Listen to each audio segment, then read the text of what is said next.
सब भाइयों बहनों को राम राम जी। मैं मोहित कुमार अपने दिल की कुछ बात आपसे शेयर करना चाहता हूँ। हमारी अच्छी आदतें अच्छा चरित्र बनाती है। हम सब सफल जीवन जीने के लिए पैदा हुए हैं, मगर हमारी आदतें और माहौल हमें असफलता की ओर ले जाते हैं। हमारा जन्म जीत के लिए हुआ है, मगर माहौल की वजह से हमने हारना सीख लिया है। हम अक्सर ऐसी बातें सुनते हैं कि उस आदमी की किस्मत अच्छी है, मिट्टी छूता है तो सोना बन जाता है, या फिर वह बदकिस्मत है, वह कुछ भी छुए तो मिट्टी हो जाता है। मगर ये सच नहीं है। अनजाने में सफल लोग अपने काम में सही कदम उठा रहे हैं, जबकि हारने वाले लोग अपने हर काम में वही गलतियां दोहरा रहे हैं। हमें याद रखना चाहिए, प्रैक्टिस से पूर्णता नहीं आती, बल्कि सही प्रैक्टिस से पूर्णता आती है। प्रैक्टिस हर उस काम को स्थायी बना देती है जिसे हम बार बार करते हैं। कुछ लोग अपनी गलतियों को ही प्रैक्टिस करते रहते हैं और उसी में परफेक्ट हो जाते हैं। वे गलतियां करने में माहिर हो जाते हैं। गलतियां उनके व्यवहार में खुद ब खुद आने लगती हैं। व्यवहारिक लोग अपने काम में इसलिए सफल हो जाते हैं क्योंकि उन्होंने अपने काम में महारत हासिल कर ली है। कुछ लोग सिर्फ तरक्की को दिमाग में रखकर ही अपना काम करते हैं। जिन लोगों की अच्छा काम करने की आदत बन जाती है, उन्हें तरक्की खुद पे खुद मिल जाती है। किसी चीज़ की आदत डालना खेती करने के समान है, इसमें समय लगता है। वह व्यक्ति के अंदर से उपजती है। एक आदत दूसरी आदत को जन्म देती है। हमारी अंतःप्रेरणा हमसे काम शुरू कराती है और प्रेरणा उसे सही राह पर बनाए रखती है, और आदत की वजह से वे स्थायी रूप ले लेती है और काम खुद पे खुद होता चला जाता है। संकट के समय में साहस दिखाना, लालच के समय में आत्मसंयम दिखाना, दुख के समय में खुशी चुनना, निराशा के समय में चरित्र दिखाना और बाधाओं में भी अवसर तलाश करना, ये सारे सहयोग या किस्मत से नहीं आते हैं, बल्कि ये तो शारीरिक और मानसिक रूप से की गई लगातार प्रैक्टिस का नतीजा है।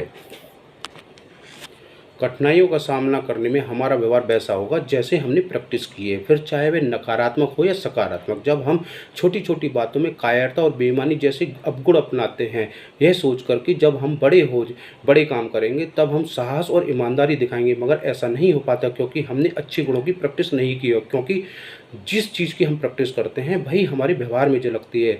जब हम खुद को झूठ बोलने की छूट दे देते हैं तो अगली बार झूठ बोलना थोड़ा और आसान हो जाता है, तीसरी बार और थोड़ा आसान, फिर यह हमारी एक आदत बन जाती है। सफलता का मंत्र है कायम रहें और संयम बरतें। जिसे करना चाहिए उसे करो और जिसे नहीं करना चाहिए उससे बचो।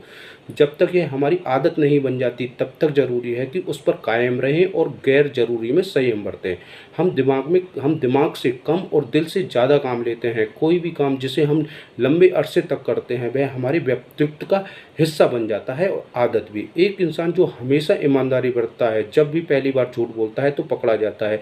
जब किसी ने झूठ बोलने की प्रैक्टिस की हो तो पहला सच बोलने पर पकड़ा जाता है। खुद से और दूसरों से ईमानदारी या बेईमानी बरतना दोनों ही आदत बन जाती हैं। हमारे सोचने का तरीका भी आदत का एक हिस्सा बन जाता है। हम आदतें बनाते हैं और आदतें हमारा चरित्र बनाती हैं। हमारे विचार काम की तरफ ले जाते हैं, काम से आदतें बनती हैं, आदतों से चरित्र बनता है और चरित्र से हमारा भविष्य बनता है। हमारा ज़्यादातर व्यवहार आदतन होता है, ये बिना सोचे समझे अपने ही आप होता रहता है। अच्छी आदतों वाला इंसान अच्छे चरित्र वाला माना जाता है और बुरी आदतों वाला इंसान बुरे चरित्र वाला माना जाता है। आदतें तर्क और समझदारी से कहीं ज़्यादा शक्तिशाली होती हैं। आदतें शुरू में इतनी मामूली होती हैं कि हम उन पर ध्यान ही नहीं देते और बाद में उनसे छुटकारा पाना बहुत मुश्किल हो जाता है।